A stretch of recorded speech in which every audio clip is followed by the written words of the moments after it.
The marriage that once looked like the perfect conservative power union may have been a carefully constructed illusion. Erika Kirk, long portrayed as Charlie Kirk's supportive and faith-driven wife, is now under fire after explosive documents leaked online suggest their entire relationship may have been arranged from the start, not built on love, but on strategy, legacy, and influence. The internet is spiraling. Candace Owens has hinted for months that something didn't add up. Now, with files detailing premarital contracts, private mentorship agreements, and shocking political endorsements tied to their union, the cracks are impossible to ignore.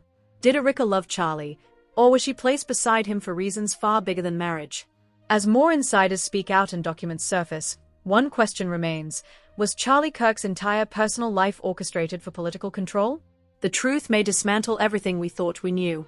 #arranged for power, #Erika exposed, #Charlie didn't know. It all started with a leak. One blurry image of a red-stamped envelope marked private, TPUSA legacy docs posted anonymously to Reddit. No one thought much of it at first. It looked like another random conspiracy drop, the kind that shows up every week and disappears in hours. But then, a few sharp-eyed users matched the document tag to a code Candace Owens had once referenced cryptically in a deleted livestream, EK 2015 L1. The internet erupted. Within hours, the image was followed by a second, then a third. Scanned PDFs, contracts, memos. One particularly damning file was titled, Leadership Marriage Alignment Proposal, Phase 2, Erika Selection. The language inside was cold, clinical, corporate. Potential spouses must align with core legacy values. Public presentation must meet branding standards. Union must project longevity, shared faith, and marketable values for Generation Z engagement. And the name listed under primary male candidate? Charles J. Kirk. The term Erika Selection sent a chill through every timeline. It wasn't just that Charlie and Erika had a clean-cut love story anymore. It now looked like something crafted behind the scenes, orchestrated, approved, and executed. Candace Owens wasted no time. She took to X and posted, "I told you. That marriage wasn't love, it was legacy engineering."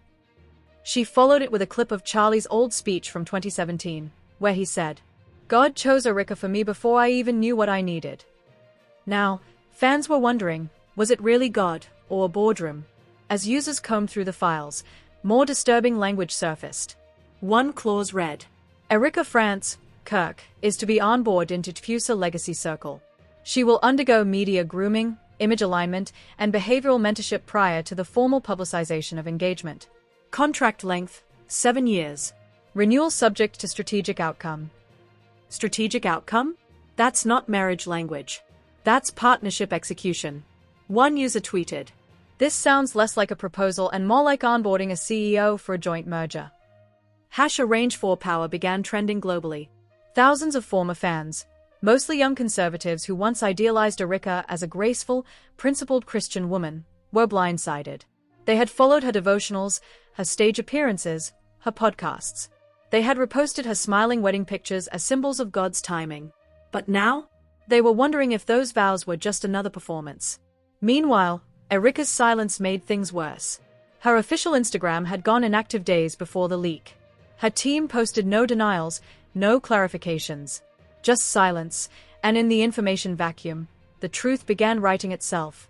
More screenshots surfaced from 2015, a calendar invite titled Legacy Proposal Alignment, Kirk France Draft Review. Attached to it, a PDF outlining influencer crossover, engagement timelines, and sponsorship integration.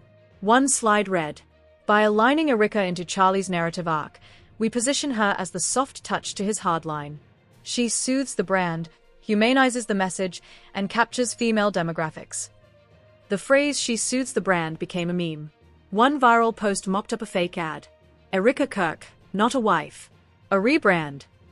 But it didn't stop there. The documents revealed that Erika wasn't the only name considered. 2 other women were listed in the preliminary shortlist, complete with social media scores, speech performance assessments, and brand conflict likelihood.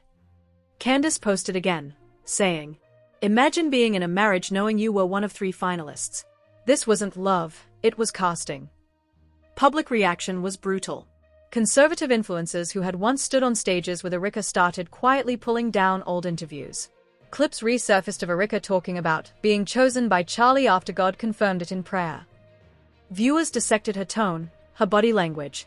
People began asking, was she ever genuine? Or was this the role she was assigned? Meanwhile, insiders started whispering.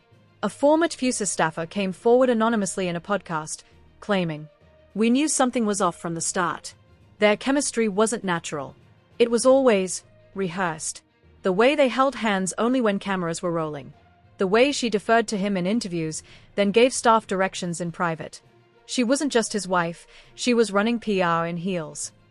And then, the most chilling part of the leak emerged, a non-disclosure agreement, dated just 3 months before Charlie and Erika announced their engagement. The document clearly stated, all parties involved in legacy marriage proposal must remain silent on selection process, grooming protocols, and contractual obligations. Breach will result in legal and financial penalties. It was signed by Erika. The Kirk family name was being dragged into a whirlpool of scandal, strategy, and social manipulation.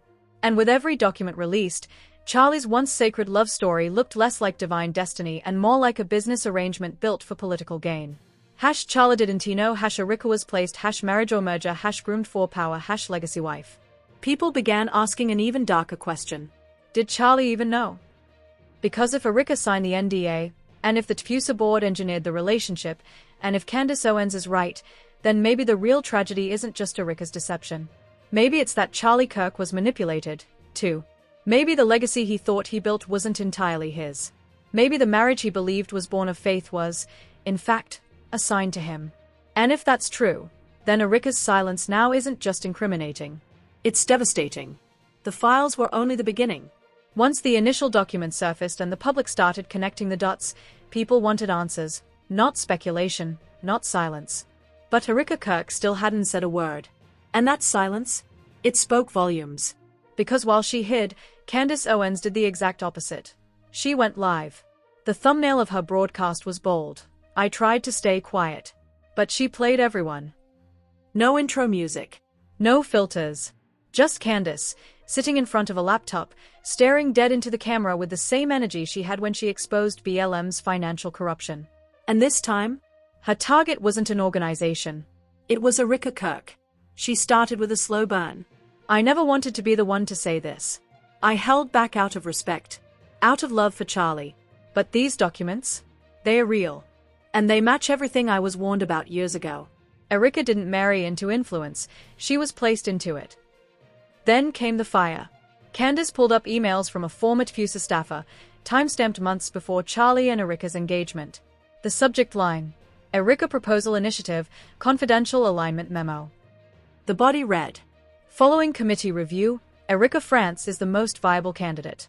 Her theological posture, stage presence, and social capital make her the optimal fit for Charlie's public partner. Fast-track media mentorship and initiate Phase 1 grooming. Candace paused. Grooming. That's the word they used. Not courting. Not dating. Grooming. Like she was a PR project, not a person. The chat exploded.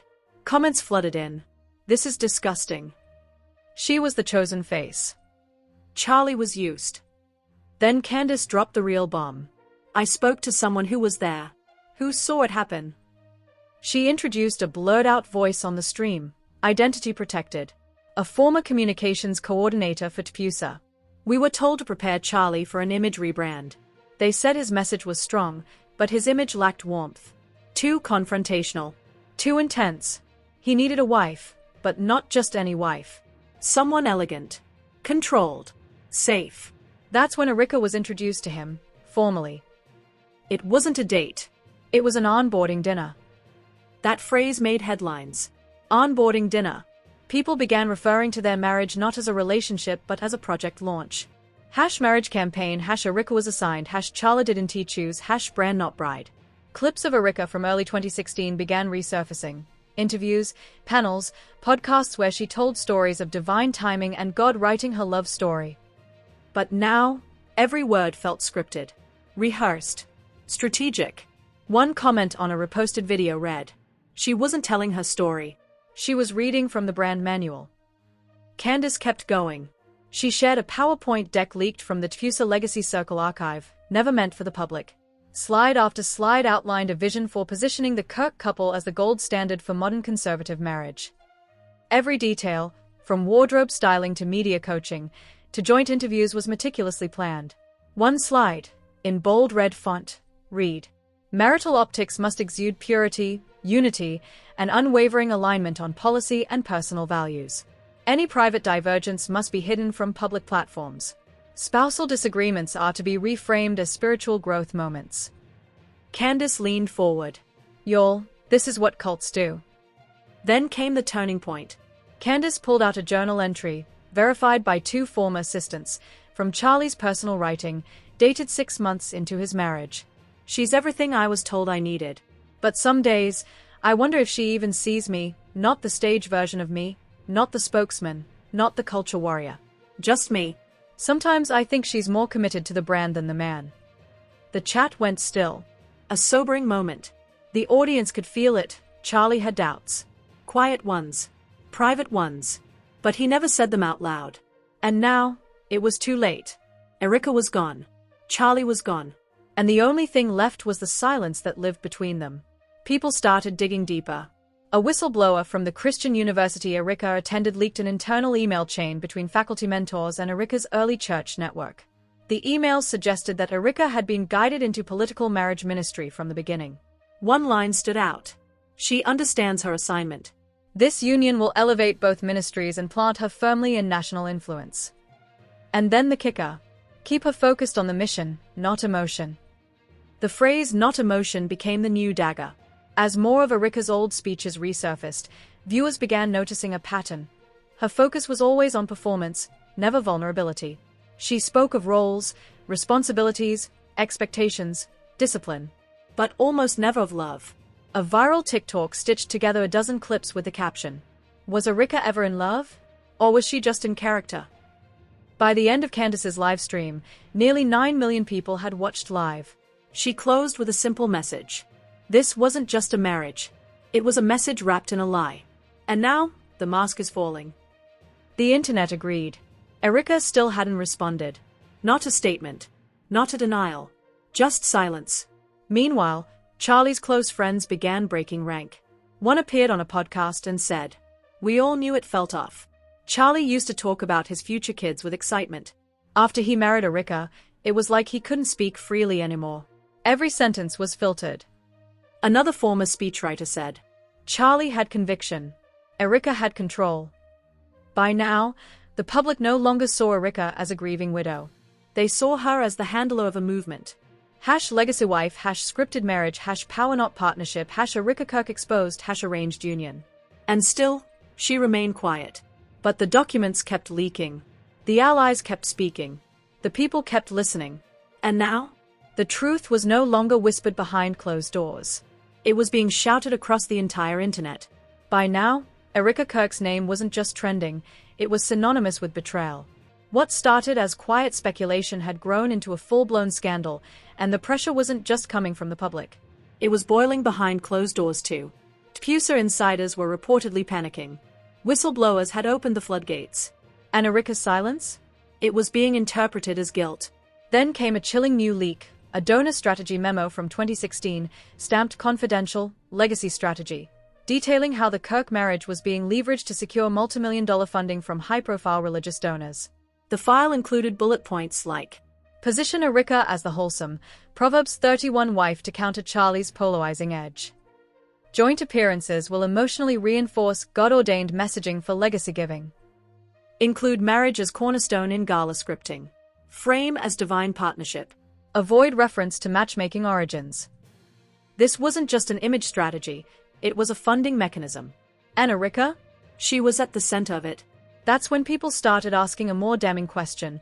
Did Erika marry Charlie for power, or for profit? Candace Owens went live again, this time with a sharper tone. They didn't just use marriage to build a platform, they used it to raise capital. Faith-based donors poured money into a story they were told was sacred. Turns out, it was scripted. And Erika was the co-author. Then she dropped the next bombshell, emails from a mentorship initiative, part of what was called the Wife Readiness Program, aimed at preparing Erika for her public role alongside Charlie. In one message, a senior TPUSA advisor wrote, "Erika is progressing well in rehearsals. Eye contact improved. Smile consistency strong. Faith responses still need tightening. She's over-explaining. Train her on how to speak less but sound like more. People were horrified. Smile consistency? Rehearsals? Speak less, sound like more? This wasn't wife preparation. It was political performance coaching on how to be the perfect partner in a fabricated legacy. Former employees of Erika's media team started coming forward with disturbing stories. One said, "She used to practice prayers in front of the mirror before interviews. They weren't spontaneous. She had lines like, 'Charlie is the leader, but I'm his covering.' She said that phrase at least 10 times in rehearsals." Another insider recalled Erika's obsession with optics over emotion. She used to say, "We don't need to feel close. We need to look close. People buy into love more than leadership." That line still haunts me. Suddenly, Erika's public grief after Charlie's death felt suspicious. Replayed clips from the memorial showed her delivering a perfectly timed eulogy, dry-eyed, poised, composed. She didn't mention his flaws. She didn't tell a single vulnerable story. And now, that felt intentional. One user reposted the clip with the caption, "Grief scripted by committee." And then things escalated even further. A former donor, anonymous but verified, gave an interview where they revealed Erika had personally pitched them on a 7-figure giving plan centered around building the next generation of God-ordained marriages. She presented the Kirk union as the model. She said, "Charlie and I are proof that when you surrender to God's plan, He aligns you with someone who strengthens your voice." She never mentioned the documents. She never told us about the committee. "We gave money based on a lie." That interview set off a firestorm. Calls for a full donor audit of TPUSA legacy began trending. Conservative watchdogs demanded transparency. Erika's political credibility, once spotless, was now hanging by threads. Meanwhile, Charlie's close allies began breaking the silence. One, a former TPUSA board member, posted on X. Charlie was passionate. But toward the end, I saw him become quiet around Erika. Strategic, like he was being managed. He never said it, but I always felt he didn't choose that life. It was chosen for him. Another wrote, "I once asked Charlie, 'How did you know Erika was the one?' He said, 'She fit the plan.' Everyone agreed. At the time I thought he meant God. Now I realize, maybe he meant the board." That quote went viral. "She fit the plan." Everyone agreed. Those 8 words summed up the entire scandal. Meanwhile, Erika, still missing from the public eye, was quietly removed from multiple TPUSA web pages. Her speaking events were cancelled. A book re-release planned for spring was shelved. Her podcast was paused indefinitely. And donors? They began pulling out. One megadonor, whose name had been tied to the Kirk wedding fundraiser, made a public statement. "I believed in Erika. But faith built on fabrication isn't faith. It's fraud. #faith or fabrication, #Erika fallout, #marriage motive, #legacy lie, #arranged not anointed." Even religious leaders began to weigh in.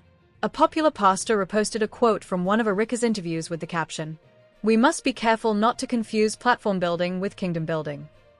A former youth leader from Erika's old church dropped a bomb in a Facebook post. Erika was always intense, focused. But even back then, we noticed something, practiced. She'd talk about being a voice for the future, not about love or family.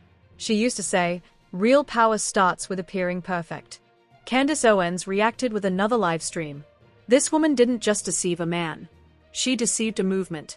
She stepped into a sacred role and treated it like PR strategy. This wasn't a marriage. It was a mission. And Charlie Kirk? He was collateral. She added, "The people deserve answers. They gave money. They followed. They grieved with her." And all this time, it was a contract, not a covenant.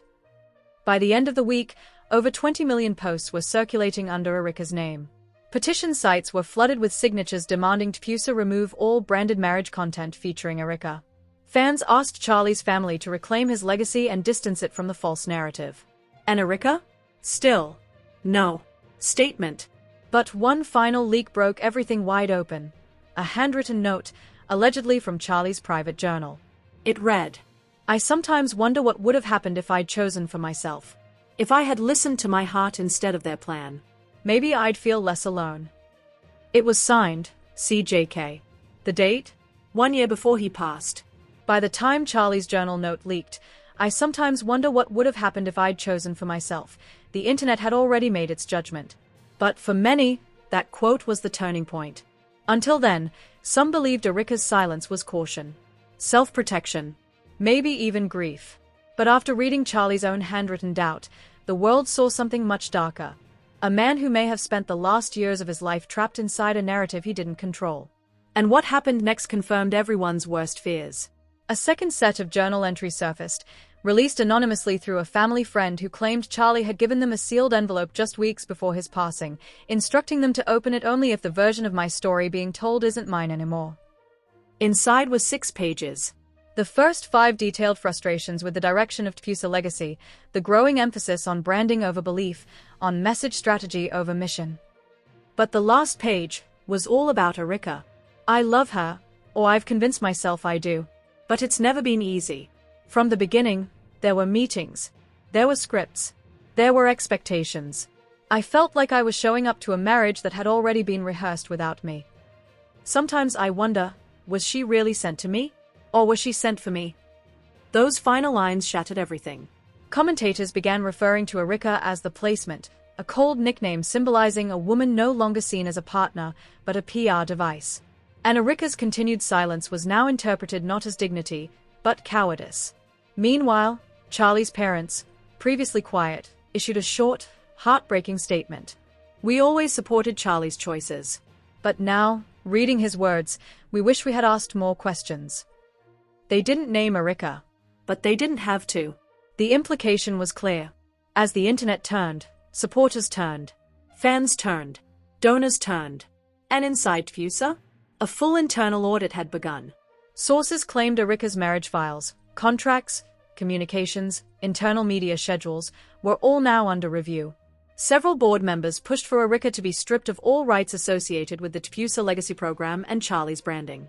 One insider leaked a transcript from a tense meeting. We were sold an image. Now we realize we helped build a machine, and Erika was sitting at the control panel. If we let this continue, we're no longer preserving Charlie's vision. We're preserving a lie. The backlash was spreading like wildfire. Erika's book deals collapsed. 3 conference keynotes were cancelled. Sponsorship deals suspended. Even her podcast distributor quietly removed several episodes, citing contractual restructuring. One of those episodes was titled When God Chooses Your Husband. You can imagine what the top comment was now. You sure it was God? Or was it the boardroom? Meanwhile, Candace Owens dropped another truth bomb in her third live stream, a video from a private training session allegedly held 2 months before Charlie and Erika got engaged. In the clip, Erika is seen practicing scripted responses in a mock interview setting. Trainer: if they ask how you and Charlie met, what do you say? Erika: we met through ministry, guided by prayer and shared values. Trainer, now again, with more emotion this time. Erika: God wrote our story before we met each other. Candace paused the clip. She trained how to pretend God chose her. Meanwhile, Charlie was journaling that he felt like a co-star in someone else's play. That clip hit 80 million views in under 24 hours. Not God but guidelines, training to be the wife, Charlie deserve truth, the placement. Backlash wasn't just digital anymore. Protests began forming outside TPUSA events. Dozens showed up holding signs, let Charlie speak. Erika wasn't chosen, she was sent.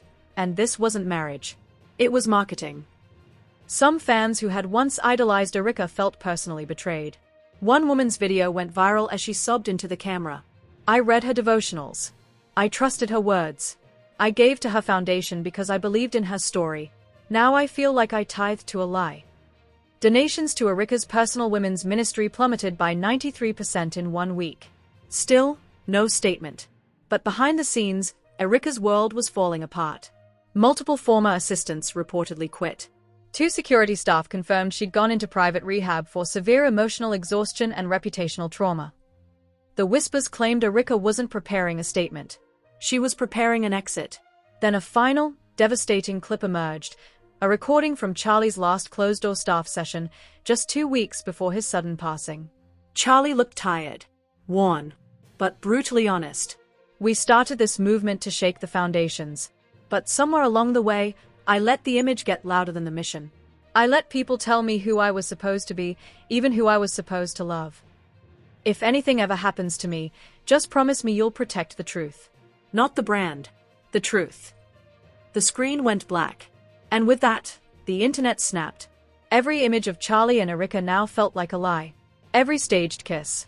Every carefully worded prayer. Every hand-in-hand moment on stage. All recontextualized. All rebranded. From God's love story to the arrangement that became a cautionary tale.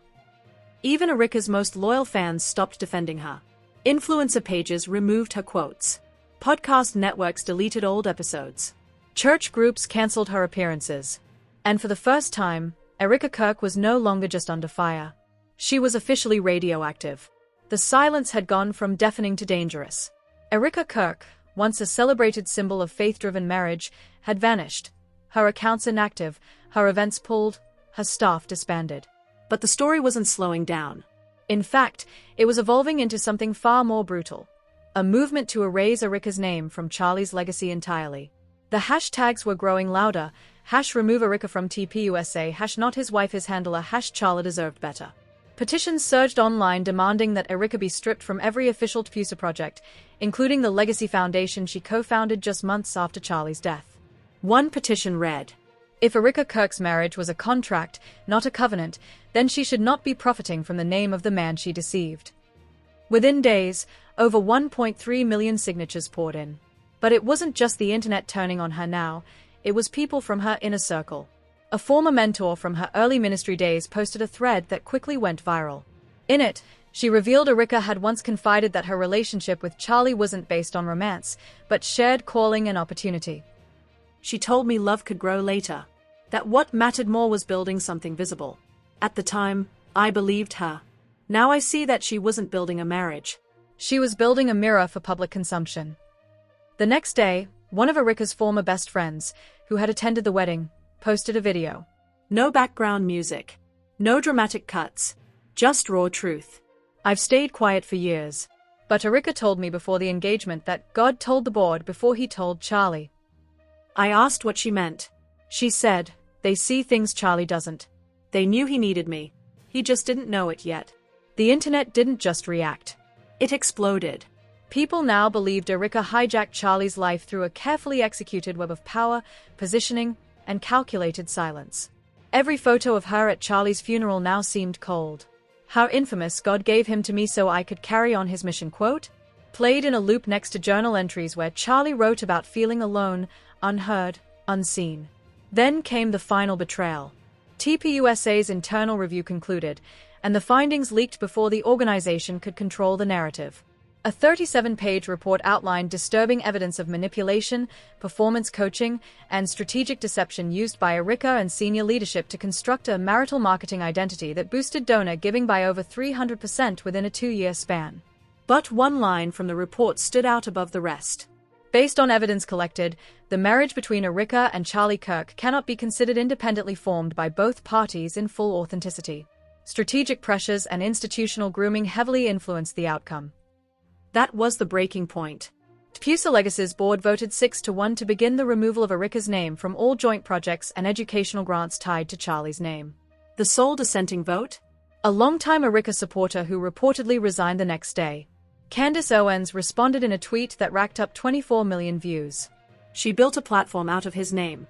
Now she has to build a life without it. Justice. Even Charlie's family, after months of grace, spoke again. This time with finality. "We loved Erika because Charlie did. But after reviewing the documents and hearing his words, we can no longer support her continued public association with our son's mission." The family had previously remained behind the scenes. Now, they were publicly drawing the line. Erika was officially cut off. And yet, she still said nothing. That only fueled more anger. People felt she owed the world, owed Charlie, some explanation. Anything. But instead, all they got was a leaked email, allegedly from her crisis PR team, asking an outlet to respect the healing space Erika is currently undergoing. One reply to the post summed up the mood. She didn't respect his heart. Why should we respect her silence? Meanwhile, supporters of Charlie launched a movement to rebuild his legacy without her. A new foundation, the True North Project, was announced, aiming to support young leaders and speakers who weren't manufactured for optics but chosen for authenticity. Their tagline? Chosen by conviction. not committee. The first donation? A private $2 million pledge from a former TPUSA megadonor who had once hosted Erika and Charlie in their home. They posted a simple message. I gave money to a marriage. Not a manipulation. Erika's remaining defenders, few and scattered, begged for grace. But it was too late. The public had already judged her. Not because she was flawed, but because she was fake, and Charlie wasn't. His journal entries had become sacred. His words, "Was she really sent to me, or sent for me?" were now printed on banners, shirts, and conference signs. It wasn't just a question anymore. It was a warning. And Erika? She'd become the case study in what happens when a woman builds an empire on a borrowed foundation, and that foundation crumbles. Back at her former headquarters, a mural of Charlie and Erika had once greeted visitors. By the end of that week, someone had painted over Erika's side entirely, leaving only Charlie. The caption underneath: "He chose truth. She chose the spotlight." And still, no apology. No rebuttal. No acknowledgement. Erika Kirk had vanished. But the storm she created still thundered on. The final collapse didn't come with fireworks. It came with a quiet, devastating leak, the one Erika Kirk never thought would surface. A personal video message, filmed by Charlie himself, recorded weeks before his death. A video never meant for the public, stored in an encrypted folder labeled "just in case." It was obtained and aired by an independent journalist who had once worked inside TPUSA's media team. The caption? Charlie's last words. The real story.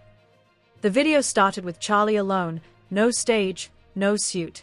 Just a man in a plain hoodie, sitting in a dimly lit room, eyes exhausted but sharp. "If you're watching this, I guess something went wrong." He sighed. "I've spent my life fighting for truth, for conviction. But somewhere along the way, I compromised. Not in my message, but in my life. My marriage." The internet froze. Charlie continued. "I didn't choose Erika the way a man chooses his wife. I was encouraged, positioned, nudged. Told it was the right image. Told it would strengthen the brand. And I went along with it. I thought maybe love would come later. But it didn't. Instead, I watched as my home turned into a stage. My love into a script. And somewhere in all that performance, I disappeared." His voice cracked. "If anything ever happens to me, don't let them use my name to promote the lie. My legacy should be about truth. Not about building a castle on deception." The screen faded to black. That video alone shifted the entire narrative, forever. News outlets that had tiptoed around the scandal now jumped in. CNN's Anderson Cooper opened his segment with the words, "Charlie Kirk, in his own voice, confirms what the world feared, that the man known for speaking boldly died quietly suffocated by manipulation." Fox News anchor Jesse Wattis called it a right-wing reckoning. The Guardian labeled Erika Kirk as the most orchestrated First Lady of conservatism. And Megyn Kelly? She said it plain. She didn't just break his heart. She broke his image. And for a man like Charlie Kirk, that was everything. TPUSA responded by issuing a full termination of Erika's involvement, effective immediately. Her name would be removed from all joint content, media licensing, and donor contracts. The board's statement was short and brutal. "We cannot tether Charlie's legacy to a foundation built on strategic deceit." The fallout intensified. Erika's podcast archive vanished. Her devotional book was pulled from Christian retailers. Major churches rescinded speaking invites, some even posting public apologies for ever endorsing her. One pastor's statement summed up the mood. "We mistook Polish for purpose. And in doing so, we betrayed the very discernment we preach." But what stung more than media headlines were the real voices, the believers, supporters, students, and young women who had once looked up to Erika. One viral TikTok showed a girl burning her autographed copy of Erika's book with the overlay text, "You told us God wrote this story." Turns out, the PR team did. Hashtags flooded the platform again. #Charla spoke, #Legacy not lies, #Erika silenced him, #remove her name. But Erika? Still no statement. Still no apology. Until a new leak. A voice note, allegedly recorded days before she entered seclusion, was sent to a confidant. It was intended as a private reflection. But when it surfaced online, it only made things worse. In the audio, Erika sounds frantic, tired, and defensive. They don't understand. They never will. It wasn't fake, it was just bigger than both of us. I played the part one was asked to play. Charlie needed structure. I gave it. They needed a narrative. I delivered it. That's not evil. That's loyalty. Loyalty. That word struck deep. Commentators tore it apart. Loyalty to who? To the donors. To the optics. Because it sure wasn't to Charlie. Meanwhile, the True North Project, now the official rebrand of Charlie's personal legacy, began attracting national attention. Schools invited speakers. Podcasts re-aired Charlie's raw, unscripted audio moments. Churches played his final journal excerpts during youth services. A new documentary, The Chosen, The Constructed, The Collapse, was greenlit by a major network, with unseen footage, staff interviews, and whistleblower testimony. The tagline? What happens when the truth fights for its own name? Even politicians who had once appeared with Erika distanced themselves. One senator's office scrubbed all mentions of her name from previous joint events. Donors began asking for refunds from her now shuttered ministry. And her inner circle? Gone. One by one, they unfollowed her, cut ties, issued vague prayers for clarity statements. At the center of it all, Erika remained a ghost. But for the first time, her silence no longer held power. It screamed. It revealed.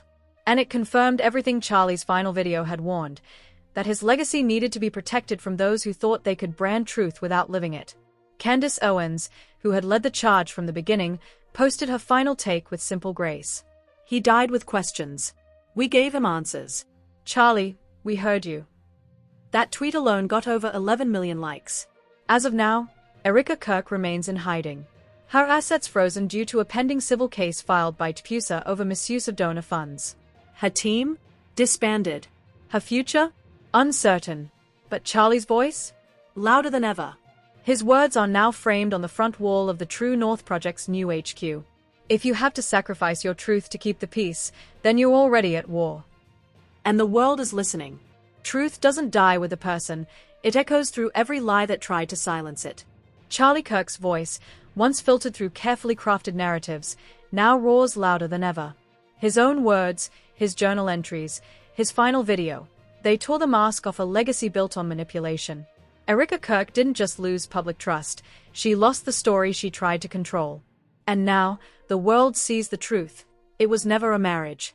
It was a mission statement. What do you think? Was Erika a product of pressure or a calculated architect of deception?